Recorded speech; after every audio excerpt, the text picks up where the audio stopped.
Kæri hlustandi, þú ert að hlusta á leitina að penningunum. Ég heiti Gunnar Dofri Ólafsson og er sem fyrr umsjónarmaður þáttarins. Þátturinn er unnin í samstarfi umboðsmanns skuldara og félagsmálaráðuneytisins. Áður en ég kynni viðmælanda þáttarinn til leiks vil ég ítreka ákall mitt til hlustenda. Við viljum endilega komast í samband við fólk sem hefur gengið í gegnum gjaldþrotaskipti og vill ræða við okkur hvernig svo lífsreynsla var. Við viljum líka ræða við fólk sem er ekki sátt við hvar fjármálin þeirra eru stödd og vilja taka peningana í gegn með hjálp okkar sem stöndum að leitinni að penningunum. Hafið endilega samband í spjallinu á Facebook síðunni leitinni að penningunum ef þið hafið áhuga. Viðmælandi þáttarins er að þessu sinni Sóley Ósk Hafsteinsdóttir. Sóley Ósk hefur vakið töluverða athygli á Instagram fyrir ráð og ráðleggingar til fólks sem vill að peningarnir endist betur milli mánaðamóta með áherslu á mat og matarinnkaup. Velkomin Sóley og takk fyrir að koma í þáttinn. Takk fyrir. Kannski byrja á að segja okkur örlítið frá sjálfriðir. Hver er Sóley Ósk? Herðu, ég er 25 ára, 2 barna móðir og unnusta og ég held ég hafi alltaf haft áhuga á fjármálum. Einmitt. Ég tengi mjög mikið við það. Já, mér finnst það bara, mér finnst peningar skemmtilegir og gaman að fá það og gaman að eyða þeim á vissan hátt. Þannig að, já.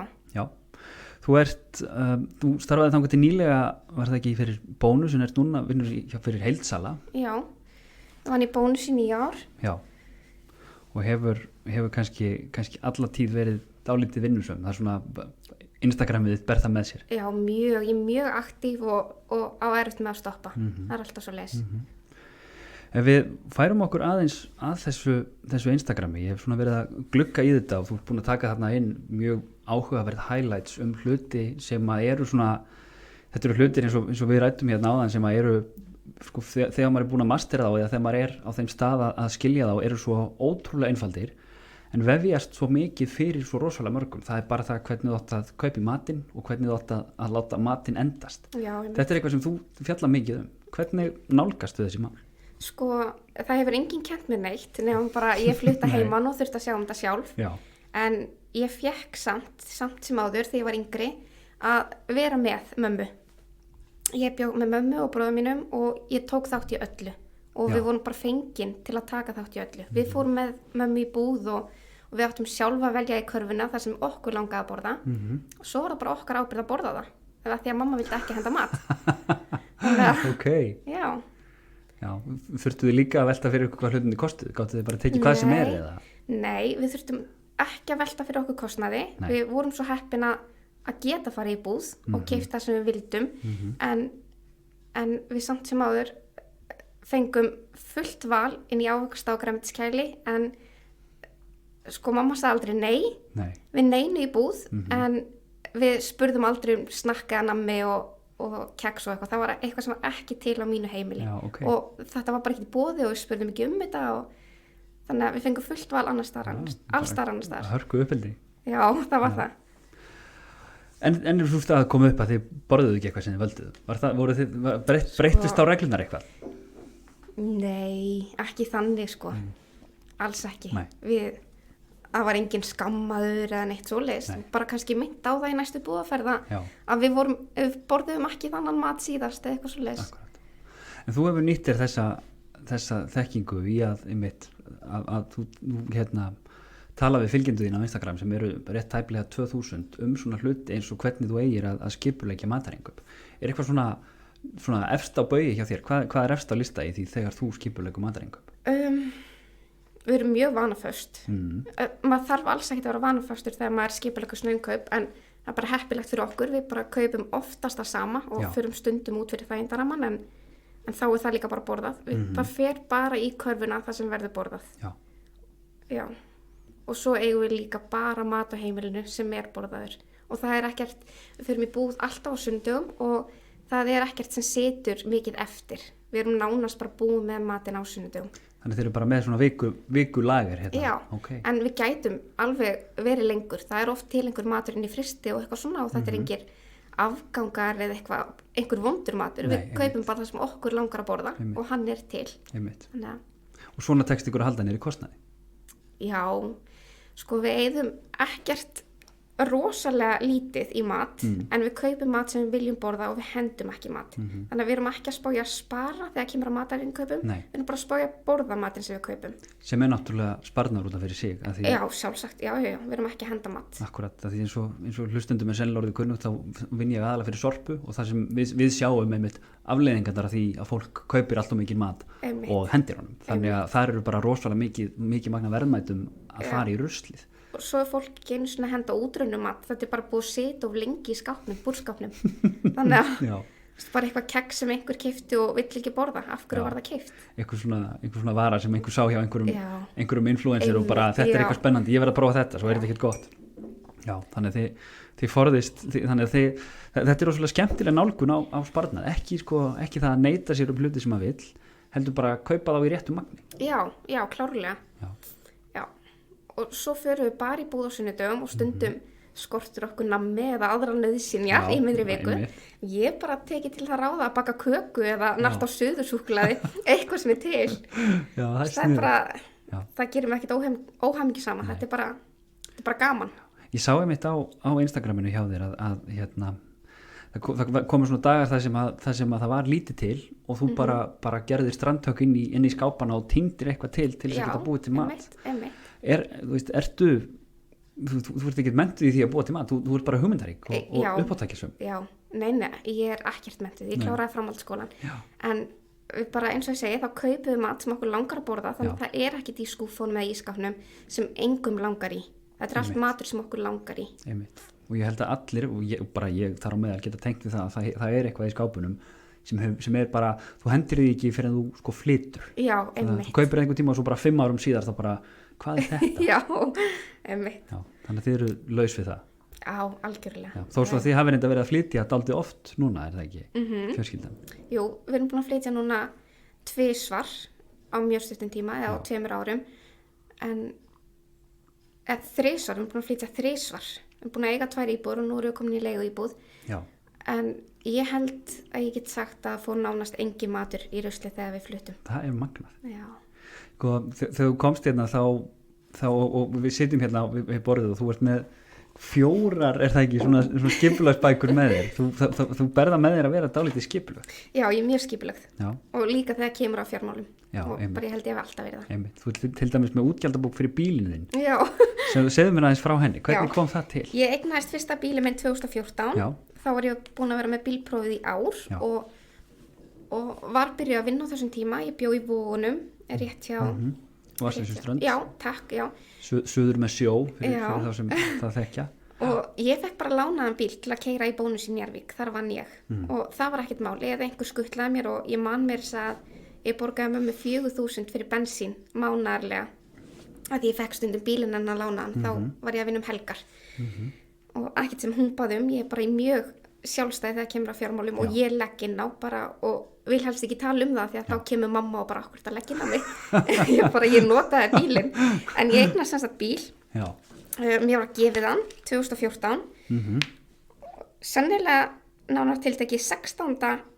Mæ 2014 því að það stendur hér og ég tek alltaf mánuð fyrir í einu og ég hef skrifað niður hvað kostar að reka bíl mánaðarlega bara ég reyndar hætti í 2018 þá voru einhver bílaskipti hjá mér og bókin fylgdi ekki með Og hvað kostaði að reka bílinn? Bílinn minn í 1 ár? Já, akkurat þannig að því hann enda á Haugunum árið seinna það kostaði 385.880 krónur Og þetta er þá bara kostnaður við að nota bíl í rauninni? Nota það er engin fjármagnskostnaður eða lán eða neitt svoleiðis? Ekkert svoleiðis Þetta eru með tryggingum og bifreiðagjöldum, þetta með rúðupissi, þetta er allt saman. Þú skráður eitthvað sem kostaði 500 kall og það bara vel gert. Nei, þetta fær maður til að hugsa, því maður gerir sér ekki grein fyrir því hvað bílar kosta, en þetta er tæpilega 400.000 fyrir mjög ódýran bíl og það var ein viðgerð upp á 3.000 krónur cirka. Hérna stendur mér svo afturljós 330 krónur, það þurfti ljós á bílinn. Þannig að mér finnst mjög gaman að vita hvað hlutir kosta og hvað kostar að lifa bara. Hefur tekur ákvarðanir út frá því, eða er þetta svona, ég gerir svolítið ráð fyrir því að það hafi áhrif á valið hjá þér, hvað hlutir kosta? Kannski ekki mikið. Nei. Ég spá ekki mikið í þessu, ég bara að derba hana. Okay.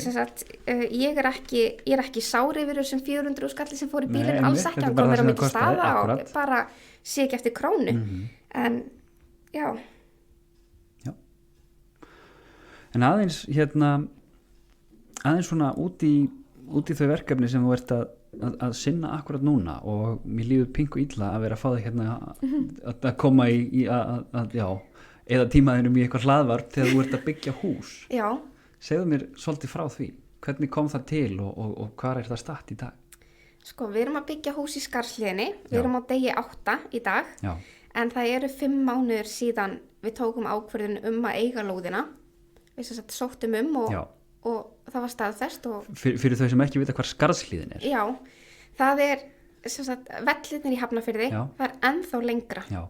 Og þetta er mjög lokahverfi, þetta er óbúðslega fallegt og stór skóli og flott hús. Já, ég sá myndir af þessu á Instagraminu, þetta er mjög fallegt náttúruumhverfi þarna. Það er bara dásamlegt, þetta er rétt við Hvaleyrarvatn, það er hægt að labba þangað. Ok, geðveikt. Já, þú ert komið svo langt, þú þarft að keyra alla vellina og svo ertu bara komin að Hvaleyrarvatni. Þú 10 mínútur inn á Reykjanesbraut. Já, það er svoleiðis. Já. En ok, þið eru þarna með lóð fyrir einbýlishús, er það ekki, þannig í Skarðshlíðinni. Já. Og það plan fyrir í gang fyrir 5 mánuðum. Við ætluðum að byggja hús fyrir okkur, en svo fórum við að setja upp kostnaðaráætlun og kostnaðaráætlun var fyrir tilbúið einbýlishús 90 til 100 milljónir. Wow. Já, þannig að við hugsaðum að við myndum enda með svolítið stórt lán. Og það er ekki markmið í lífinu. Nei, ég veit. Við erum skuldlaus í dag og erum óbúðslega frjáls, en sko þá kom annað til greina, annarkvort að skila lóðinni, að því vorum ekki búin að kaupa hana, fengum hana bara staðfesta, eða kaupa hana og bara byggja og selja. Já. Já, sem við ætlum að gera. Við ætlum að selja það fókalt. Þið ætlum að selja það fókalt? Já. Og þið eru með annað par með ykkur, eða ekki? Já. Við áttum að borga lóðina 27. janúar og við vorum búin að selja undan okkur, þannig að það var ekkert hægt að hætta við. Við hefðum þá bara þurft að kaupa aðra íbúð. Við hringjum viku fyrir greiðsluna í frænda minn, að því ég fekk bara, við sátum upp í sófa, ég og maðurinn minn, og við vorum að spá hvernig getum við gert þetta. Já. Og ég segja manni minn að við getum kannski bara fengið hann með okkur í þetta, af því að honum langaði líka í lóð og þær voru búnar, einbýlishúsalóðir á höfuðborgarsvæðinu. Já, það er mitt bara, það er ekki til. Það er bara skortur. Já. Við fengum 3. og síðustu lóðina bara á höfuðborgarsvæðinu, þannig að við gátum ekki sleppt í að taka hana, en við höfðum hana viku til að ákveða okkur. Og ég segi manni minn að við ættum eiginlega bara að hringja hann og bara gá hvort hann vilji koma með okkur í þetta. Og hann segi bara já, og 10 mínútur seinna vorum við búin að hringja, alveg bara með hnútinn í maganum, sko. Og hann segir, já, góð hugmynd, ég ætla að heyra í konunni minni, hún er í baði. Og svo hringja þau stuttu seinna og þau eru bara við til í þetta. Og ég sagði, ok, hugsið ykkur samt að því að þau þurftu að selja undan sér líka. Já. Og þau er líka lítið barn, þannig að þau hefur þurft að þau gerðu það, þau seldu húsið sitt eða íbúðun sína, bara til að taka þátt í þessu verkefni með okkur. Þetta er frábær fjölskylda. Æðislegt. Og hann er líka húsasmiður, þetta verður ekki betra. Einmitt, já, kom maður sinna það, maðurinn þinn. Hver er hann? Hann heitir Aran. Hann er fæddur og uppalinn í Tælandi, hann kemur heim 10-11 ára aldur. Já. Og þá er hann komið fósturpappa sem er húsasmiður. Já. Og hann fer í húsasmið eftir það. Hann var samt mikið í fótboltanum og sinnti húsasmið sem áhugamáli, en svo fór hann fullt í það. Svo snýrist það við. Já. Það var húsasmiðin vinna Já.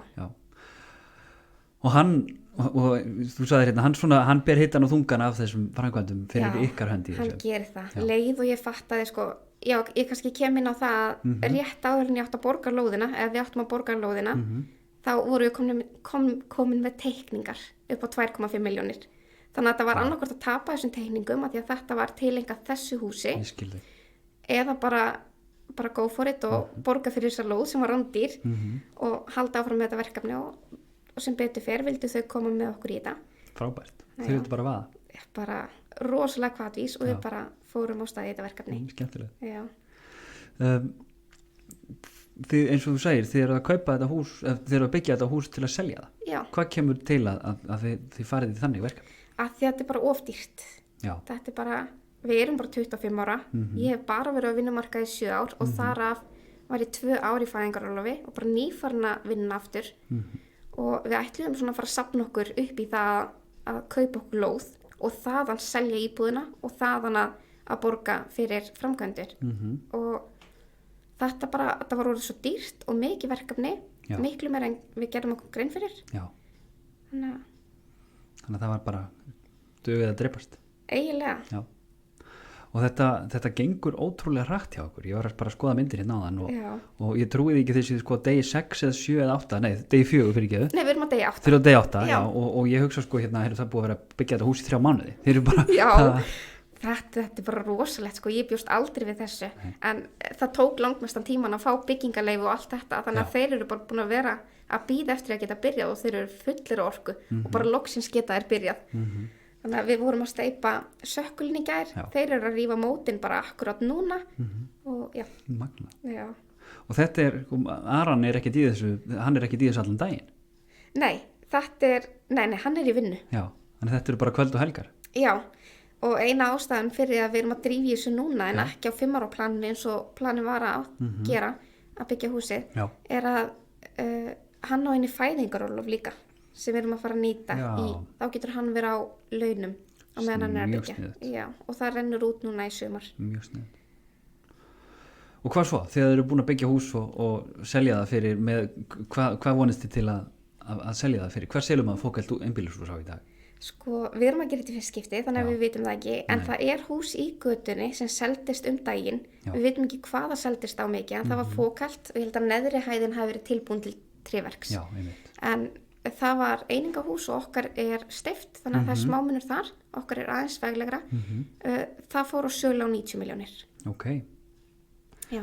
Þannig að ef vinnan er öll unnin af ykkur, þá ætti það nú að koma ágætlega út. Já, annars væri þetta ekki þess verði. Nei. Og hvað ætlið þið að gera? Ætlið þið að kaupa svo íbúð eða hvert er planið eftir þetta? Eða kannski, eru þið ekki búin að hugsa svo langt? Jú, við erum að fulla að hugsa. Ætlum við að kaupa aðra íbúð, gera hann upp og selja og halda fram að leigja á staðnum sem við erum á núna? Ætlum við að byggja annað hús og búa í því? Ætlum við bara að kaupa okkur og jafnvel skuldlaust hús? Já. Þetta er stóra spurningar. Það er allt í boði. Það er allt í boði og við erum svo spennt og opin fyrir öllu. Þið eru ótrúlega kraftmikil að vera að gera þetta með 2 unga drengi og bara, hvaðan kemur öll þessi orka? Hafið þið alltaf verið svona? Við höfum alltaf verið orkumikil. Ég vann rosalega mikið og var í fæðingarorlofi í 2 ár og loksins byrjuði að vinna og það langaði okkur bara að gera meira. Þannig að okkur finnst þetta svo gaman að vera svona upptekinn. Það er mjög skemmtilegt. En aðeins aftur að Aran, þú sagði mér að þið hefðu ferðast alltaf til Tælands og þú ert með svona Tælands bókhaldsbók fyrir það og ég eiginlega misti andlitið þegar þú sagði mér hvað meðalnótt á hóteli, mjög góðu hóteli í Tælandi kostaði. Ég eiginlega trúði þér ekki. Nei, einmitt. Við fórum til Tælands 2016.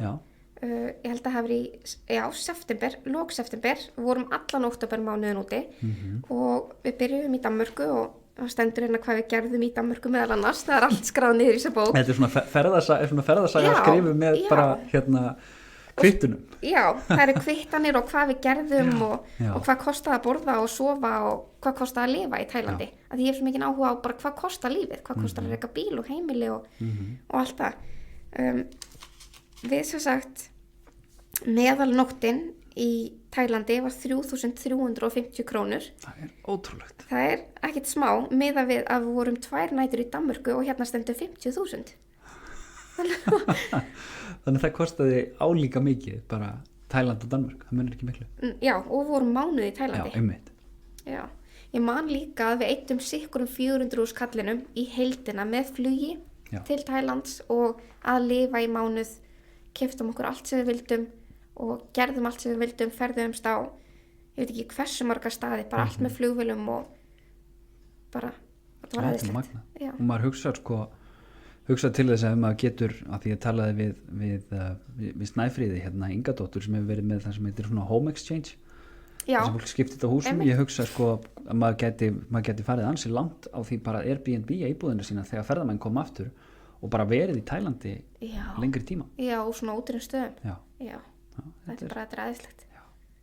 Og voruð þið þá hérna í einhverju tengsl, er Aran með einhverju tengingu enn til Tælands eða hver er? Já, við vorum sótt á flugvöllin af bróður hans.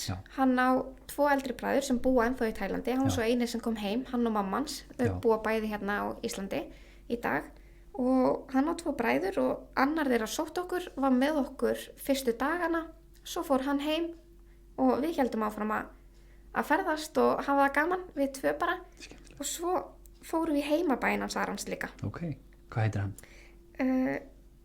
Úrontani. Úrontani. Já, þetta var sveitabær og þetta er ennþá sveitabær fyrir mér. Það er ekki malbygg á vegunum. Bara þorp svona einhvers konar. Já, rosalegt þorp. En sko hann fekk sjokk þegar við mættum á staðina því að það var búið að byggja svo mikið. Ok. Og ég sagði, byggja hvað? Það er ekki þina. Þannig að, já, það var rosa gaman. Já. Og svo hugsa maður einmitt í þess sko meðan nótt í Tælandi kostar eins og segir 3 og 5 en þú svo talaði líka um að á þeim tíma voru sko meðal laun í Tælandi, þau voru svona 60.000 íslenskar. Já, af því ég velti þessu svo mikið upp fyrir mér. Já. Ég hringdi einu sinni í mömmu, þá voru við bara á æðislu hóteli og við vorum bara í lobbyinu því að það var svo fallegt og ég var að fylla að googla hver eru meðal laun Tælendinga af því að það voru allir á svo flottum bílum og voru allir á pick-up bílum. Okay. Bara rosastórum og flottum bílum og ég skildi þetta ekki af því að þetta er svo fátækt land að ég fór að googla hver eru meðalaun og ég var ekki að finna þetta en ég hringi mömmu, við erum mjög nánar og ég bara nennur að komast að þessu fyrir mig og ég held við að komast að því að meðalaun voru 60.000 íslenskar og samt skildi ég ekki hvernig allir væri á svona fínum bílum. Nei, og samt búa bara í kofum en bílar voru eitthvað mikilvægir og símar líka. Það er ekki mikil bílaframleiðsla í Tælandi eða hvað? Ég bara... Nei, ég hef ekki hugmynd sko. Nei. Það er skemmtilegt að heyra það að ég sé ekki eini furðufugli sem að sko velti fyrir mig hver laun í landinu eru því ég var einmitt á ferðalagi í Sri Lanka bara ég lendi daginn sem samkomutakmarkanir voru settar á hérna fyrir rétt rúm ári og þar einmitt þar sér maður svona þú veist bara ótrúlega ríkar borgir og hérna og auðvitað fólk en líka alveg svona sára fátækt og það ég man ekki hvort að sko lágmarkslaun eða meðallaun voru 30.000 það er eitthvað alveg svona fyrir okkur þá er þetta ótrúlegt að heyra þetta en það kostar auðvitað miklu minna að lifa þetta einmitt en þetta gefur maður smá innsýn inn í löndin sem maður er að ferðast gerir það hvernig eru taka strákarnir þessum flutningum og framkvæmdum eru þeir bara gegja til í þetta? Þetta er bara aðeinslegt þeir eru alltaf í fyrsta sæti en eldri strákurinn minn er 30 ára og hann er búin að vera niðri að byggja húsi með strákunum bara meiri hjálp í honum heldur en strákunum hann er bara búin að vera með sín verkfæri í póka hann á sér verkfæri sko hann er þarna Og eru þeir keyrir þú á svona sama prógrami og mammaðin gerði fara þeir líka með í búðina og fá að velja Já, þeir fara með í búð og ég líka bara alltaf með þá þeir fara sjaldan í pössun og svona og þeir fara í búð og þeir eru náttúrulega bara 2-3 þannig að þeir byrja á keksrekkanum og henda öllu í körfuna svo tíni ég bara upp úr að segja að þetta er ekki búði og svo kemur grænmetis og ávaxtadeildin, hún er skemmtilegust þeir elska grænmeti og ávexti bara, það er í öllum millimálum og svona Það er frábært Þetta er, ég held þetta sé svona sko, hvort sem þetta er meðvitað eða ómeðvitað þá er þetta fjármálauppleti sem er í þessu líka það er náttúrulega mikil hotlusta í þessu en að kenna þeim svona þessi og svo stundum þurfa þær að velja ætlar að fá þetta eða hitt Já, það er rosa erfitt það getur verið það sko taka þetta heim, hvort ætla ég að taka heim þetta epli eða þetta epli og svo fyrir við á kassa líka og eldri strákurinn við erum alveg sko klukkutími búð ofta því að eldri strákurinn ætlar að hjálpa svo mikið sem er bara dásanlegt en hann þarf að setja allt upp á körfuna og ef við fyrir mig sjálfsafgreiðslu þá skannar hann, svo tekur hann kortið og hann borgar þetta er bara æðislegt, ég myndi ekki vilja hafa þetta öðru í sig En það er engin svona núningur milli ykkar það, þú veist að þegar komið í svona seinniluta búðarinnar að hann vil kaupa eitthvað nammi eða eitthvað svoleiðis, er það bara Nei, hann hefur ekki fengið nammi, hvoru tveggja er það eru ávextir í boði og ég hefur verið mjög ströng á mat sem þeir hafa fengið og þeir hafa ekki fengið nammi þeir fengu ekki páskaegg og Ok, magna Þið eruð svona hvort sem þeir að fjárhagsástæðum eða umhverfisástæðum eða hvað, þeir eru svolítið mínimalistar, er það ekki? Já. Því fjölskyldan. Já, ég held að það sé á hvorum ástæðum. Ég held bara að þessi lífstíl sé æðislegur og ég myndi ekki vilja breyta í. Þannig að þetta bara gerðist og ég hef alltaf verið með minimalískan hugsunarhátt hvað var að peninga og bara dóti í kringum mig. þannig að þetta bara kom fyrir og strákarnir eru bara partur af þessu núna líka. Verandi með hlaðvarp peninga og vinna fyrir fyrirtæki sem meðhundar úrgang þá bara tekið ofan fyrir þér. Það er akkurat svona sem hafa nálgast hlutina. Þetta fer svo skemmtilega saman, það að það spara peninga og það að lifa mínimalisma fyrir umhverfið. Þetta er svo, þetta er bara borðleggjandi. Já, við hugsum náttúrulega út í bæði, við gefum umhverfisvænar jólagjafir. Já. Hvernig þá? Þetta er allt skrifað niður, Næsta bók, hvað er jólabókin? Þetta er alls þar hérna. Þetta eru jólin, fyrsta blaðsíðan eru jólin 2019 held ég. Já. Þetta eru hugmyndir af jólagjöfum. Þú ferðið með líka yfir jól, svona hvernig þið nálgist jólin á Instagram, ég hægði sjá okkur. En já, endilega, alltaf áfram. Hérna, mamma og kallinn hennar, þau fengu út að borða. Það er bara gjafabréf í steik og hvítvín og rauðvín og svona. Ég hef gefið myndatökur, fjölskyldu myndatökur. Þær eru ekkert ódýrar en dót í Toys R Us, en það gefur miklu meira og það er ekki dót og drasl. Gjafabréf í barnaloppuna, ég hef fundrað alls konar, svo hefur það verið mikið af, ég er að gefa myndum á strákonum og alls konar svoleiðis. Já, en mikið af svona gjafabréfum og alls konar svoleiðis. Já, þetta er ótrúlega sniðugt. Og eins og ég segi, það er þetta fara yfir þarna þar sem þú varst að tala fyrir síðustu jól, hvernig þú nálgaðist þau. Það var áhugavert og svona skemmtilega mínimalist, en samt eitthvað svo persónulegt. Því það er svo persónulegt að gefa svona hluti. Já, það er það. Þetta eru mjög skemmtilegar gjafir og mér finnst mjög gaman að gefa þér og pakka þér minn. Og svo annað, ég hef aldrei keypt gjafapapír. Þú hefur aldrei keypt gjafapapír? Aldrei, það er margt sem ég hef aldrei keypt á ævinni. Hvað fleira hefur aldrei keypt svona sem þú veist Svo mikið. Ég hef aldrei keypt flugvelda, gjafapapír og allur svona óþarfi. Svo hluti sem eru bara sóun? Svo mikið. Okay. Ég styrki björgunarsveitina, það er annað. Ég kaupi alltaf kallinn, en ég tek ekki kallinn heim. Það er þannig? Já, vel gert. Það er spurt, viltu kaupa? Nei, ég vil hann ekki. Það er spurt, viltu kaupa hann? Ég segi já, ég borga.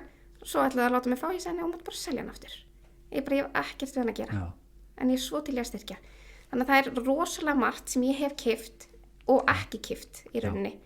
Þannig að já. Þetta er frábær nálgun. Mér hafði ekki dottið þetta. Nei, ég styði þetta ekki. Þeir ætti náttúrulega bara að selja kallinu á sama verði að mér finnst og sleppa kallinu. Ég held að það sé enginn sem myndi ekki vilja kaupa það. Örugglega. Já, kannski hvort það sé eitthvað annað í staðin sem er eftir að eiga sem minjagrip. Akkurat. En svo er líka þessu, þú er aldrei verið með kreditkort. Nei, ég hef alltaf bara átt eitt kort og ég er nýkomið þetta kort, mér súrt að því hitt var rautt og fínt. Nú er ég komið silfurlit á þetta að minna mig á kreditkort, en ég hef aldrei átt kreditkort og ég kaupi heldur ekki hlut á netinu. Aldrei vann með það. Nefnum pítsu. Já. Er það því það er einfaldara heldur en að hringja? Það er mjög einfalt. Já, það er rétt. Já, ég hringdi alltaf og svo einhver tíman var slökkt á símanum og sagði þú verður að fara á netið eða pranta í gegnum appið. Já, ég fekk mér appið. Já. Ok. Heldur að í þessu felist sparnaður að þurfa alltaf annarkvort að vera með bara punktstöðuna á debitkortinu eða bara með reiðufé? Ég veit það ekki. Ég hef ekkert Þú náttúrulega þekkir ekkert annað? Nei, ég er alltaf bara með þetta eina kort og jú, við erum aðgang á Netflix og allt, en Aran er með eitt kreditkort sem er bara að nota í þeim tilgangi að borga svoleiðisreikninga. Einmitt. Eru þið eitt af því sem eitt af því erfiðasta sem pör takast á við, mjög algengt reyfrildi og algengt þrætuepli hjá pörum, eru einmitt fjármál. Eru þið mjög samstiga í þessu þegar? Rosalega. Já. Við erum bæði svo nægjusum. Við erum með sameiginlegan fjárhag og ég get keypt mér það sem ég vil án þess að tala við hann og hann gerir sömuleiðis, en það er einhvern veginn, við þurfum svo lítið. Já. Og við höfum verið saman, ég var 16 ára þegar ég kynntist honum, þannig að við höfum verið saman mjög lengi og bara alltaf að mér finnst, þannig að við höfum bara farið í gegnum þetta allt saman, þannig að peningar það er ekki erfitt á okkar heimili, ekki erfitt að tala um það og það er ekkert. Þið þekkið inn á hvort annað? Svo mikið, já. Já, og þá er krosslengi fingur og hefur reyndar engar áhyggjur af því að þegar strákarnir þínir komast til vits og ára þá verði þeir teknir að borðinu til að ræða peninga og skilja það. Því það er svo mikil skortur á því að tala um peninga við bara, foreldrar tala ekki um peninga við börnin sín, þeir tala ekki saman um peninga, þannig að það. Já.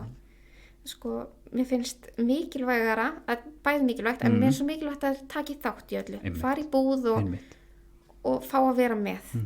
Við kaupum ekki dót fyrir þá, þeir hafa ekki fengið jólagjafir frá okkur, aldrei. Það er að því að þeir eru bara ungir og vita það ekki í rauninni að við höfum ekki gefið þeim. En þannig að kemur til að við þurfum að gefa þeim, en við erum ekki að fara að keppast að gefa þeim stæðsugjöfina, af því að við erum foreldrar, það þarf ekki að vera svoleiðis. Þannig að, Já, eru ömmu og afa lagða línundar, þau megi heldur ekki gefa þeim? Nei, það megi allir gefa þeim og allt dót er gjafir. Við kaupum ekki, ef við kaupum lítið sem ekki dótandæm og við förum í barnaloppuna eða eitthvað svoleiðis og leyfum þeim að finna sjálfur dót sem þeim langar í. Ef þeim vantar dót eða svoleiðis. En nei, við þykjum allar gjafir og það er allt frábært. En við höfum líka fengið sko mjög skemmtilegar jólagjafir bara frá því að þeir fæddust. Tengdamamma, hún gefur alltaf bleiur. Hún pakkar þeim inn og gefur bleiur. Það er eitthvað sem við þurfum. Þannig að, og þeir ánægir sko að fá að opna pakkan og svona. Við fáum mikið að prjónum, útifötum og bókum og spilum og svo er bara plastótin á milli. Bara að þau eru börn og þeir leika sér. Þetta er frábært. Já, og verkfæri. Og verkfæri, verkfærin sko. Já, kannski ekki mjög svona nýtsamlega á byggingarsvæðinu. Nei, en það er frábært fyrir hann að fá að taka þátt og vera með og með sín eigin verkfæri. Heldur hann sé strax búin að synga inn á það að vera húsasmiður? Ég veit það ekki. Nei, það getur sagt honum það að sko, ég er lögfræðingur sjálfur og ég held að það hafi verið í fyrsta tímanum á fyrsta ári í lagadeild, þá sagði prófessorinn í almenni lögfræði sko, að þau sem eru komin þarna í þennan sal til að græða peninga, þau gætu bara snúið sér við og farið beinustu leið upp í iðnskóla. Það væri miklu betri leið til að eiga peninga heldur en að ætla að berjast í gegnum 5 ára háskólanum.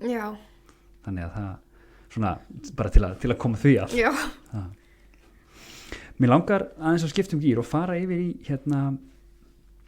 yfir í þráð sem þú ert með á Instagram hjá þér sem að þú kallar fjármálatips. Þarna spyrðu þessarar spurningar hvert er þitt besta fjármála eða sparnaðarráð? Og þarna hafa fylgjendur þínir svona kasta til þín einhverjum boltum sem að þau hafa lifað eftir og iðka og mér langar svona, bara taka þetta lið fyrir lið og fara og ræða þetta. Fyrsti og það er hann er frá þér og það er að kaupa ekkert á raðgreiðslum. Já, það er að því ég hef brennt mig á því. Þú hefur brennt þig á því? Já. Og hvað, ok, þið keyptu eldvarnarhurð þannig að mér fyndi að því að við brennt ykkur á. Já. En já, hvað? Við förum til Thailands. Já. Nei, við förum til Tenerife og á meðan er skipt eldvarnarhurð og hún átti að kosta 333.000. Ég man svo vel eftir. Og við komum heim og þá kom ný hurð og það kom reikningur. Og það er spurt, viltu skipta þessu niður á mánuði, þá er þetta 8.000 og eitthvað á mánuði, eða viltu borga þetta allt í einu. Og ég bara, vá, frábært, bara 8.000 á mánuði. En þetta hefur aldrei verið hugsunarhátturinn. Ég hef alltaf átt allt skuldlaust og nema íbúðin okkar. En ég hugsaði bara með mér að þetta verið frábært. Og ég átti samt pening fyrir þessu og mér hefði ekki munað mann 300 skall. En ég er nýbúin að borga þetta upp og það var 100.000 eftir. Þannig að þetta er 2 íbúðum seinna. 2 íbúðum seinna. Þetta er verra heldur en fólki sem er komið á annan síma eftir að hafa keypt finna á raðgreiðslu. Ég veit það. Þannig að þetta er svona kannski, en það var svo erfitt fyrir maður að borga þetta upp líka því að þetta var ekkert í gegnum mitt nafn. Ég var búin að hringja símtöl og... Var þetta húsfélagið? Já, húsfélagið sko. Ég var búin að hringja símtöl og bara í bankan og borgun og eitthvað. Það er bara, það er ekkert skráð á þitt nafn. Ég bara, nennru, please, að gá. Ég skulda 100.000. Að því að þetta er svo óþægilegt. Að því ég hef aldrei verið í þessari stöð að skulda. Þannig að þarna hefur fyrir lífstíð ákveðið að kaupa ekkert á raðgreiðslum. Það er bara, ég hef aldrei þurft þess. Af því að við höfum alltaf verið með þennan minimalíska lífstíl að við höfum alltaf átt fyrir öllu og við höfum aldrei þurft að taka svona ákvarðanir en þarna voru nýkomin heim úr 2 vikna fríi og það var 8.000 á mánuði eða 330 og við bara 8.000. Veistu hvað hún kostaði, þú veist, með allir greiðsludreifingunni? Nei, ég veit það ekki. En þetta er örglega 20%. Já, ég er það ekkert sárið því að ég er búin að læra svo mikið af þessu.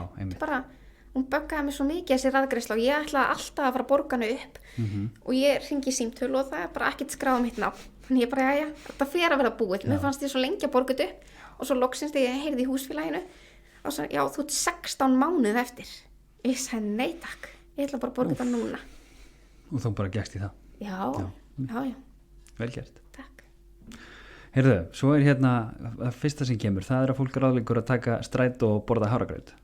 Er þetta eitthvað sem að þið stundið?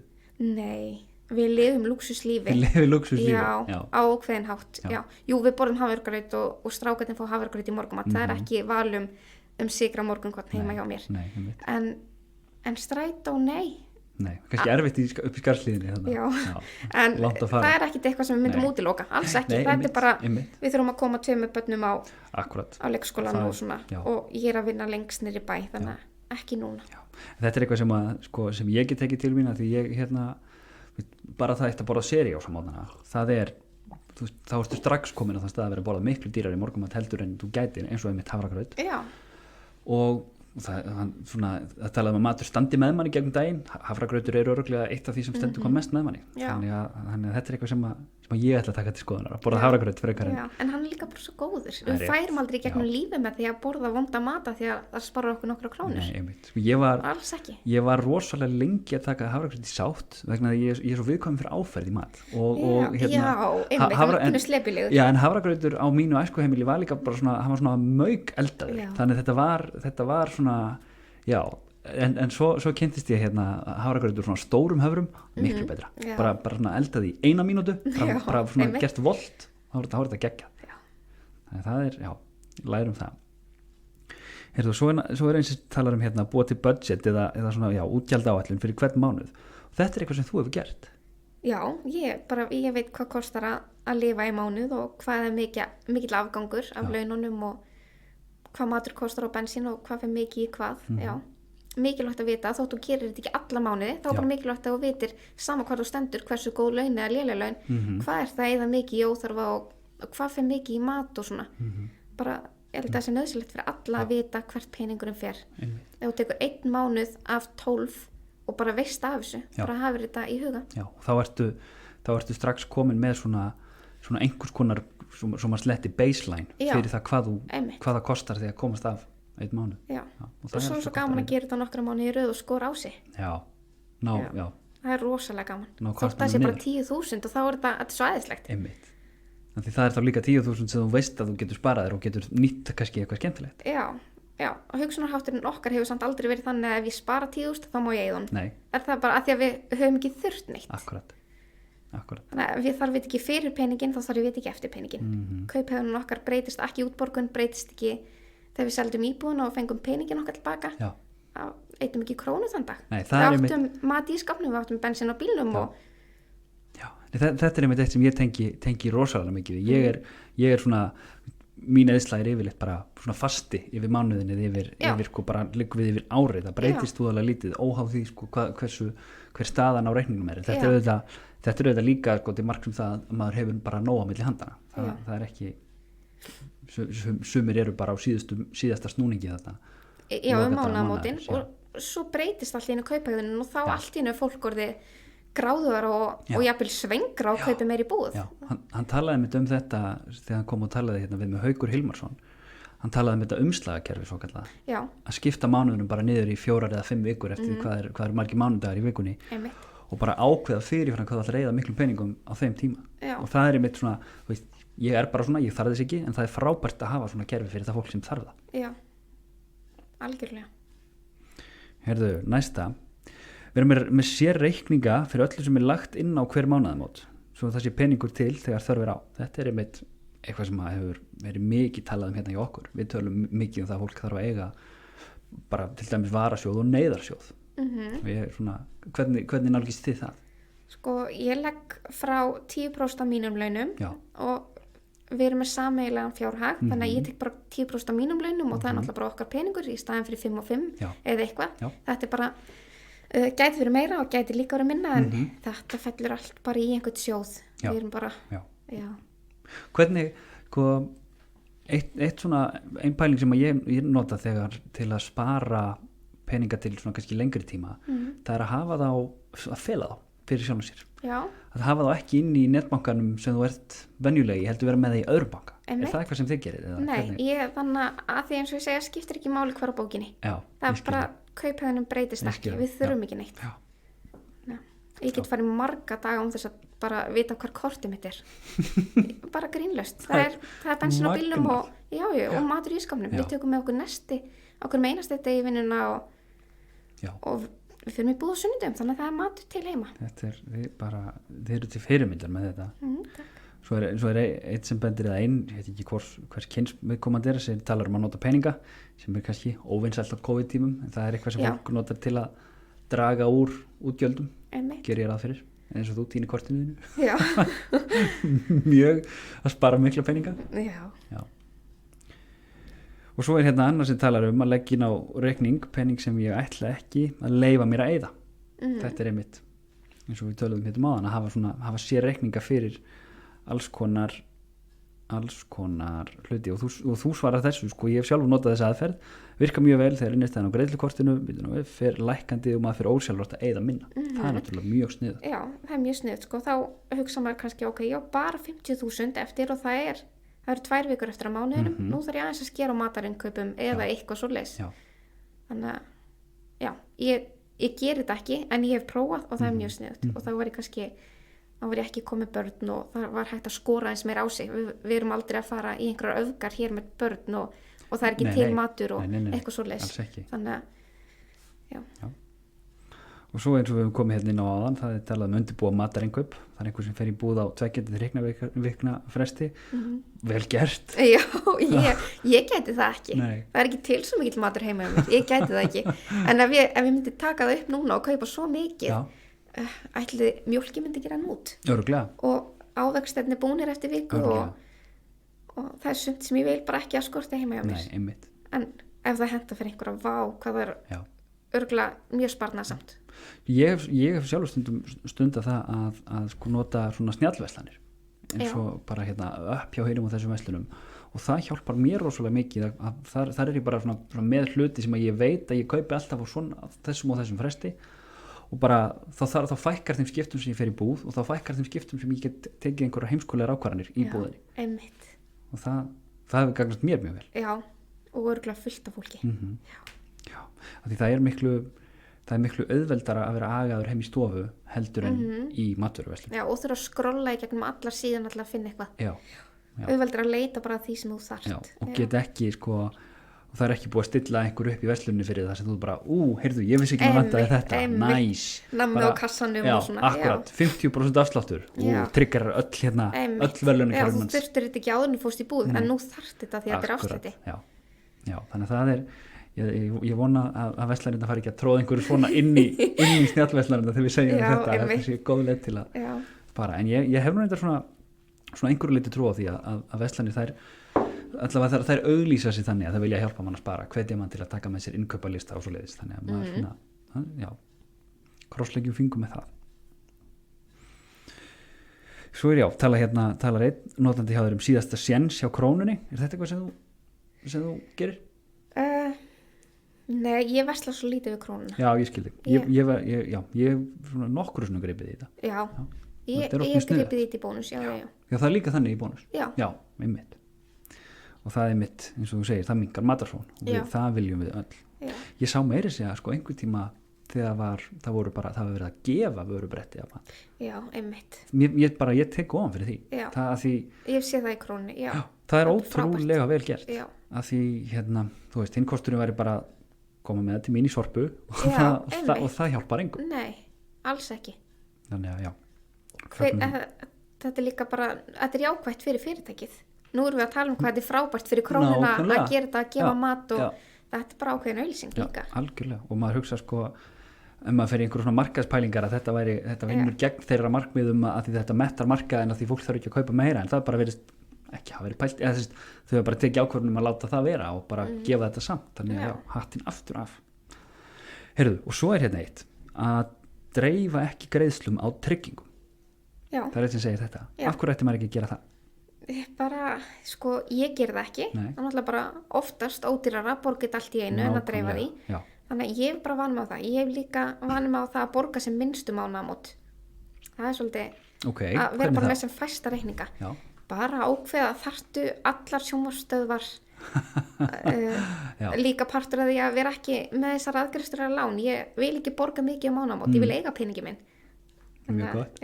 Mjög gott. Frekar að borga hérna árlega eitthvað x mikið og eiga restina. Akkurat. En ég hef einmitt sko, af því ég er komin á þann stað að ég byrjaði að borga námslánu mitt tilbaka og það er svo það kemur alltaf jafn mikið í baki á sömum að það þarf að borga þau 2 ári og þá er fólk er ekki búið að gera ráð fyrir því að það kemur ein greiðsla, þú veist, haustið og önnur vorið nema ég er á þeim stað að ég bara safna þessu reglulega því ég er svona búin að sirka út hvað þetta er mikið og bara búin að spara fyrir þessu en svo er líka einmitt hægt að dreifa þessu en þá borgar þú 2% álag held ég man ekki nákvæmlega hvað það er einmitt, þá borgar sér miklu frekar að eiga peningan á sínum reikningi láta það safna vöxtum hjá mér heldur en að borga þetta fyrir greiðslunni þannig að það er einmitt ekki bara tryggingar heldur námslán líka og hugsanlega fleira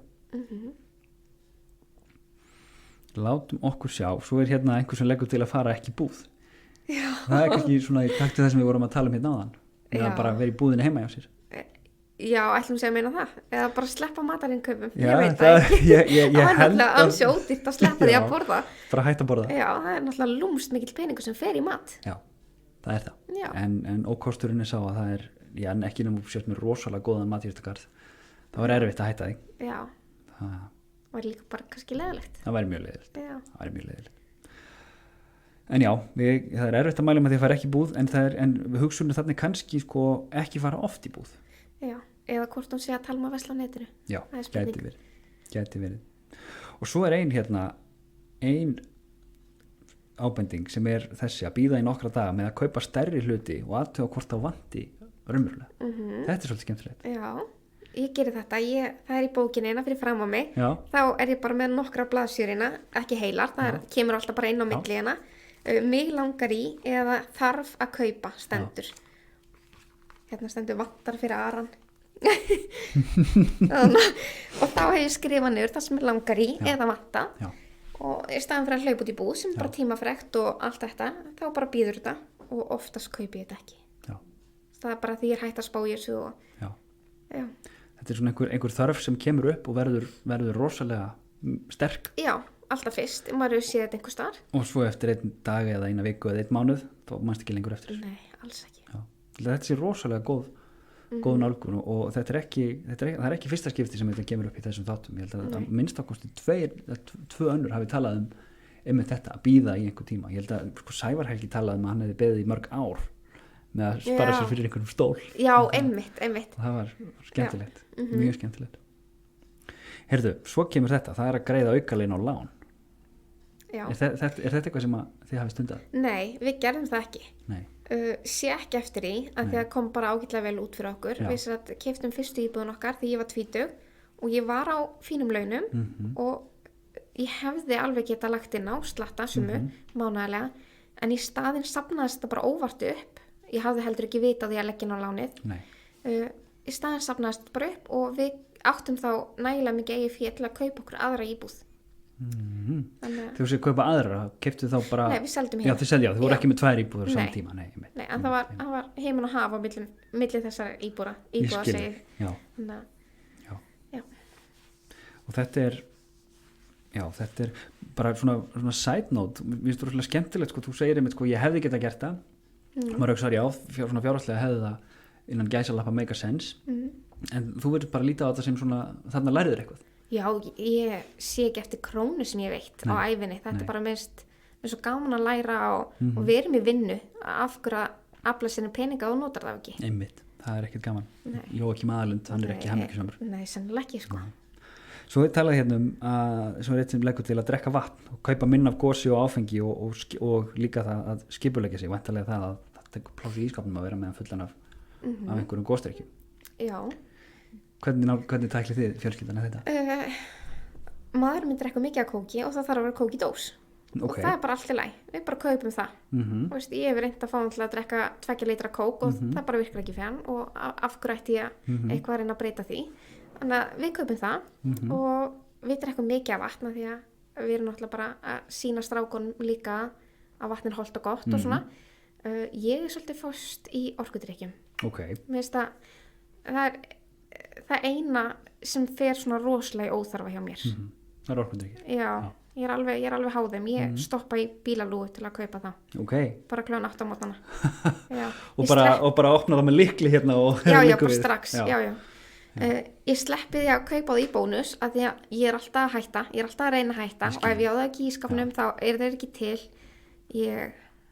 Þetta er hræðilegt, ég stoppa bara í lúgu. Já. Eitt með þetta, það drekka gos úr dósum frekar en sko stærri umbúðum, það er rúglega lítraverðið er hærra, en ég hugsa að maður drekki minna. Eða hann kannski ekki þannig, hann sturtar hann í bara 6 dósum. Nei, hann gerir það ekki. Já, af því að þú opnar eina kókflösku, þá er svona alltaf held aðeins meiri í glasið, en ef þú bara með eina dós og ætla bara að drekka þessa einu dós, þá held ég að það sé svona, þú veist, þetta er svona ákveðin neyslustýring á manni sjálfum. Já, kannski, en hann fær bara að drekka þetta kók og það er engin hann er að byggja hús, þannig hann má drekka kók. Já, bara skiptir ekki máli. Það er ömurlegt að fara í gegnum lífið án þess að fá það sem maður vill í rauninni ef maður getur það. Hárrétt. Bara sleppa því að neita sér og algjörlega. Svo er eitt, sko, ég komst að því með sjálfa mig fyrir nokkrum árum að ég drakk alltaf mikið af kóki. Komst að því að það er ekki kóki sem ég langaði heldur gósið. Já. Þannig þá bara græði með sódastrím. Já, einmitt. Og það, þá svalaði ég þeirri fíkn, miklu ódýra og miklu færri óþarfa hitaeiningu. Einmitt. Og sykri. Já, svo er eitt sem leggur til versla notuð föt, til dæmis í Kringlubasar. Þetta er, við talaði um loppumarkaði og svoleiðis, það er eitthvað sem er mjög gott að nýta. Og svo kemur til viðbóta við pælinguna með að greiðin á lánin, það er að greiða fyrsta hvers mánaðar. Já. Það er til að greiða bara inn á höfuðstólinu og greiða ekki vexti. Ég held reyndar og alltaf þegar maður segir ég held þá maður yfirleitt eitthvað bulla, þannig að hafðu allan fyrirvara við það, að þegar þú ert komin, ef þú borgar einhver tíma í mánuðurum, þá lækkar bara vextina sem þú borgar næstu mánuðum, þannig að þetta er ekki tapaðir peningar. Nei, þeir fara bara ekki inn á höfuðstólinn. Já, ég skil. En eins og ég segi, ef þetta er rangt hjá mér, ekki fara í mál við mig, þið berið sjálf ábyrgð á þessu kæru hlustendur.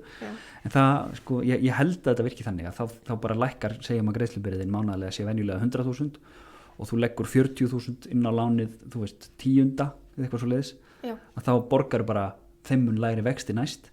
Þannig að þá hafur meira sveigrúm til að greiða aftur inn á láni næst. Ég þekkit ekki nógu vel. Nei, einmitt. Þannig að ef fólk hefur áhuga þessu þá bara endilega ringið í bankan ykkar og spyrjið hvernig þetta virkar. Og svo er einhver sem er með mjög sniðugt fjármálaráð sem er það að vera skuldlaus, sem að, þú veist, hljóma mjög auðvelt þannig séð, en eru þetta hárrétt? Skuldir eru dýrar. Já. Það er dýrt að skulda. Og þá ertu líka bara komin í það að kaupa eitthvað sem þú átti gefna. Akkúrat. Það er náttúrulega flestir íbúðalán og það er náttúrulega bræðilegt og kannski námslán líka. Nauðsynlegt svona. Já, algjörlega. En allt hitt, bílalán, þarft hann að dýra bíl. Ekki taka bílalán. Nei, ekki taka yfirdrátt eða smálán eða sími. Einmitt. Ef þú átt ekki pening fyrir þess að ekki kaupi það. Einmitt. Þannig að það er engin bíl nógu mikilvægur til að taka lán. Einmitt. Það er svona, þetta hafa þá þumalputtareglu að ef það er ef þú ert að fjármagna neyslu, ekki fíknefna neyslu, þetta er bara neyslu, þá skaltu ekki gera það með lánum, en húsnæði og einmitt eins og segir nám, þá er það á græna svæðinu með það skulda, en svo eru það þetta líka lán sem þú vilt kannski losna við þegar framlíða stundir. Svo er einn sem bendir á að kaupa notað, við miklu rættaðandi þess. Já. Þú talar að strákandi færi á loppumarkaði, eru þið aðran líka? Nei, við kaupum rosalega lítið af öllu. Föt þar á meðal. Allt saman, við sleppum öllum óþarfa. Já. Og þegar það kemur að því að mér finnst strákunum vantadót, þá er rosalega gaman að fara í loppuna og leyfa þeim að velja. Já, þeir fara og hvað finnst þeim áhuga á, þeir sækja það sjálfur, við getum ekki ákveðið það fyrir þá. Með föt, þá höfum við nokkru sem keypt notuð föt, en að því að þeir eiga svo takmarkaða fötum, þá hefur reynst okkur miklu betra að kaupa ný og þeir eiga svo lítið af fötum að við erum endalaust á þvoðu og þau verða bara notuð rosalega fljótt. Ég skil. Þannig að það hefur reynst okkur betra að kaupa ný að því við notum þau svo gríðarlega mikið. Þau eru bara í vélinni bara alltaf. Ég skil, já. En notuðu fötum til varnar þá get ég sagt þér að ég er í buxum sem að vinur minn gaf mér vegna þess að hann bara passaði ekki það lengur. Þannig að það er mjög gott að geta spara sér einu svoleiðis. Já, svo er eins og leggur til að elda þannig að maður eigi mat fyrir 2-3 daga í viðbót. Já. Er þetta eitthvað sem þið stundið? Nei, ef við erum að elda einhvern rosa góðan kvöldmat Já. og auðveldan, Já. þá reynum við að búa til aðeins meira til að taka með nesti, eins og ég segja, tökum við alltaf með okkur nesti og við gerum það, en við erum í fristi líka mikið, þannig að það er bara tilbúið. Ég sé það á Instagram, þú ert bara með hérna, bara fullan fristi af einhverju snill. Já, hann er ekki fullur, við erum ekki mánar fyrir þig. Fullan með að við minn fristi. Já, já, en það er mjög skipulegt í fristinum og við eigum oft bara tilbúin mat inn í fristi sem ég hef eldað og ég hef bara sett í bóks og frist og ég tekið hann út og hita og hann er bara klár. Það er svo skemmtilegt líka eins og þú segir, sko, þú er enga formlega menntun í einhverju svona eða lesið einhverja bækur eða eitthvað svo leiðis. Þetta styrkir svo mikið þessa línu sem er gengið út frá í fjármálum, er að fjármál eru sko 80% hegðun og bara 20% þekking og hjá þér er þetta bara hegðun, þú ert bara búin að koma þér upp svona hegðunarmynstri sem gerir það verkum að þú átt miklu meira peningum. Já. Það er bara mjög jákvætt. Já. Mjög jákvætt. Svo erum við komin hérna inn í yfirlit hjá þér yfir mánaðarútgjöldin og þar ertu búin að með mjög skemmtileg svona bara hérna, myndskreiningu. Þú ert með bókina. Ég verð að fá að sjá hana. Hérna þetta er svona í dag. Já. En ég er ekki að gera þetta öll mánaðamót núna. Það er rosalega gaman að sjá hérna er innkoman og þetta var bara afgangstannamánuðin. Hérna erum við í mars nýbúin að flytja og það voru alls konar hérna auka. Ég átti ammæli inn í mars og við fórum bara á hótel og gátum leyft okkur alls konar. Við höfum aldrei bannað okkur neitt. Og hérna allir reikningarnir og já. Það er svo skemmtilegt svona leiðarstef í þessu hjá þér. Þið eruð ekki að neita ykkur hluti sem er raunverulega við höfum aldrei gert það og við höfum alltaf átt efna á því að því við sleppum svo miklu óþarfa og við höfum aldrei verið þau sem þurfum alltaf nýjasta og flottasta og ég keyrði á 2 mjög gömlum bílum af því bara. Ég var í fullri vinnu og átti vel efna á öðrum. Það var bara alveg sama. Hann kom mér á vinnustæðin og ég spáði ekki í þessu. Akkurat. Það er mjög góð heimspeki. Við tölum að það er munur á hlut, það getur verið með fjárfestingar, það eru hluti sem að afla þér tekna í nútíð eða framtíð. Húsið sem þeir eru að byggja er mjög gott dæmi það.